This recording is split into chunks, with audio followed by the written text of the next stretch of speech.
Hola, ¿qué tal? En el video anterior explicábamos el entorno de la arquitectura de la solución Syscall. Básicamente entró una inquietud, una necesidad de explicar este tema de las comunicaciones. En la primer eh, diseño que vimos, nos explicábamos el entorno, decíamos que los usuarios, que una vez lanzado Visual Studio, él lanzaba por un lado la solución, un acceso a la solución, y él montaba un servidor web, ¿ven? Para trabajar con .NET MVC. Entonces nosotros le enviamos las peticiones al servidor. Entonces quiero detenerme en esta comunicación de acá. El cliente envía a través del protocolo HTTP, envía una petición HTTP con una data. ¿Sí? Pasa por la red y llega al servidor. El servidor hace algo y devuelve una respuesta. Bien, una respuesta HTTP. Entonces es importante, muy importante tener claros estos conceptos. Básicamente, ¿qué es lo que sucede cuando desarrollamos un sistema de información? Cuando desarrollamos un sistema de información que persiste en una base de datos, o independientemente de dónde persista, puede ser en un archivo plano o en una base de datos no SQL o SQL, siempre buscamos administrar unos recursos. Bien, entonces estos recursos los vamos a administrar a través de las operaciones que denominamos muy comúnmente CRUD. Dentro del mundo del desarrollo de software, nosotros denominamos CRUD a la alineación de estas palabras: C de create, R de read, update y delete. Bien, y las iniciales es lo que le llamamos CRUD. Entonces, a ti, tu líder técnico o la persona o el arquitecto te dice, mira, necesito que hagas el CRUD de empresas, necesito que hagas el CRUD de personas, hagas el CRUD de estudiantes, hagas el CRUD de proveedores. Bien, entonces tú tienes que hacer una solución, mirando loca directamente, tienes que hacer unas vistas para hacer esos formularios, para poder crear, para poder consultar, leer, para poder actualizar, para poder eliminar, por ejemplo, proveedores. Entonces tienes que hacer la vista con las tablas de la lista de proveedores, el botón de agregar, ¿sí? Entonces, y tú tienes esta comunicación con el servidor, ¿bien? Entonces, esas son las operaciones. Cuando hablamos de que utilizamos el protocolo HTTP, significa que estamos utilizando el protocolo de hipertexto. Bien, es un protocolo que me permite comunicarme a través de internet o de una red, en este caso la red local, pero igual es con la misma configuración de internet. Me permite comunicarme a través de una red y me permite enviar información. Bien, y tiene muchas características. Una de ellas es que él garantiza la entrega de la información, te garantiza un estado. O sea, tú envías una petición al servidor y él te va a llegar con una data que tú necesites y con un código de respuesta. Bien, entonces estas son las operaciones. Para create utilizamos los métodos HTTP. Existen varios métodos HTTP. Los más utilizados son estos. Para crear utilizamos el método POST. Para leer, read, get. Para actualizar, put. Y para eliminar, delete. Bien, esos son los métodos más comunes.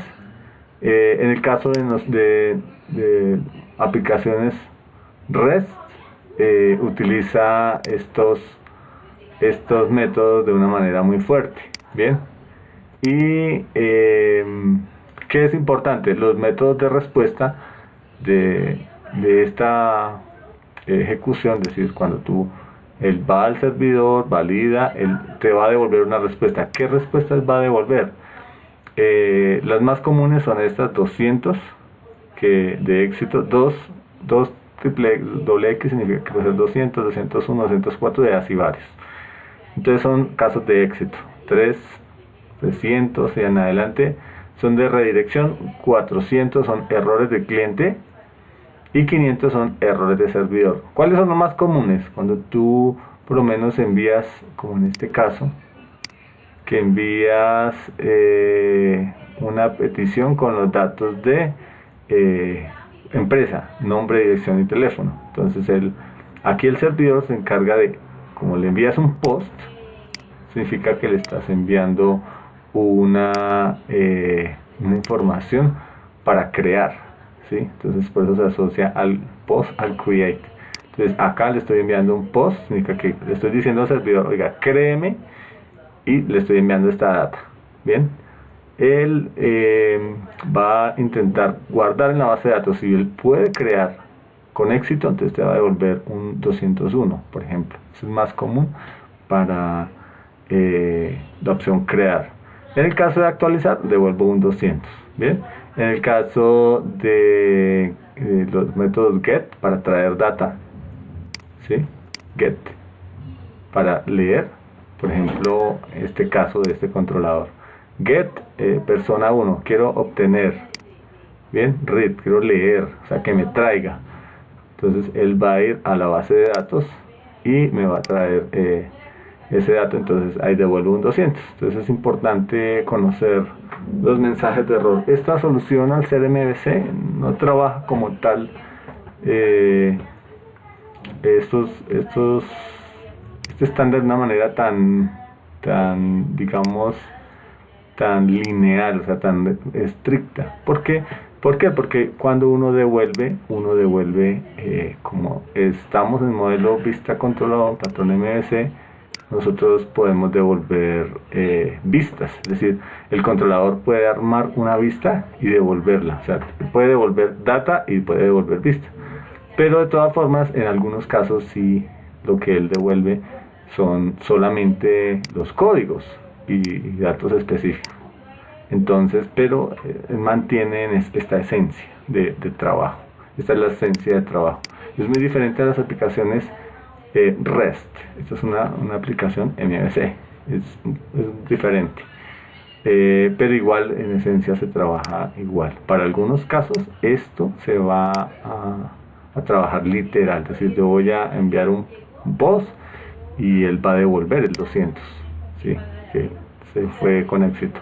O por ejemplo, el caso del BAT request es muy común. El caso del BAT request es común porque por ejemplo, en este caso, yo le envié aquí esta acción de post para empresa y él está esperando un objeto JSON, o sea, con una estructura que va a tener un nombre, dirección y teléfono.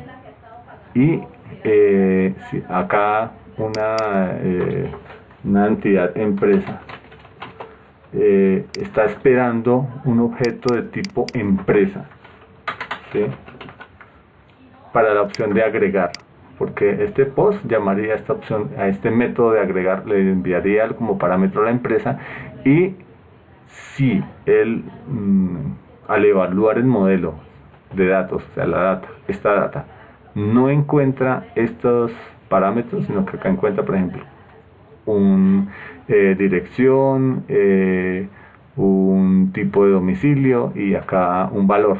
Entonces este modelo que estaba esperando el cliente no era el que este método necesitaba. Entonces el controlador usualmente tiene un método de validación, de validar el modelo o los datos, y te va a devolver un error, bad request, o sea que la petición estaba errónea. Bad es malo, es una petición mala, es decir, que no me enviaste, le va a decir al cliente, oye, no me enviaste la información que era. Entonces acá se puede conocer el código de respuesta bad request. Entonces en este caso la comunicación sería, él viene acá, el controlador valida que el modelo es inválido y le va a devolver inmediatamente ese error bad request, ni siquiera va a ir a la capa de lógica de negocio, ¿sí? Entonces es importante los códigos de error. Estos códigos de unauthorized significa que algunos controladores, por ejemplo, para estas acciones están protegidos por un rol. Entonces tú tienes que loguearte y tienes que loguearte con un rol, no sé, administrador, por ejemplo. Entonces si tú no tienes el rol administrador, aquí también hay una validación utilizando Visual Studio, tiene unos decoradores para hacer eso, Entonces él inmediatamente al ver que no tiene el rol, le va a devolver el error, un autorizado. Bien, o not found. Entonces not found es un error común cuando uno va a buscar un controlador que no está acá. Por ejemplo, si de acá el cliente me envía, por ejemplo, get contratos, ¿sí? Entonces hasta este momento solo tengo empresas, personas, pero no tengo contrato. Entonces el controlador va a decir, oye, no, qué pena, pero no encontré el recurso. Entonces es un not found. Entonces él te va a devolver un código de error 404. Eso lo vamos a ver bien en el siguiente video, o en los posteriores videos. Bueno, aunque es importante el error de internal server error, el error 500. Por lo general el error 500 es cuando algo de esto falla, hay una falla en el servidor, es decir, que enviaste unos parámetros, el servidor los recibió, eran correctos, supongamos el post de crear empresa, y acá al guardar en la base de datos algo sucedió, hay un error interno acá en el método, crash, falló, se reventó y es un error no controlado y falló. Entonces cuando hay un error acá, entonces todo el servidor inmediatamente toma esa petición y le dice, mira, hubo un error interno, error 500. Entonces tú debes depurar la solución y ver dónde está el error. Entonces seguramente es una excepción no controlada o una situación de que se bajó la base de datos, cualquier cosa, pero es un error de base de servidor. Entonces este error 500 también es muy común, bastante común. Son los errores más comunes, los más utilizados y los más frecuentes que vas a encontrar siempre en el desarrollo de software.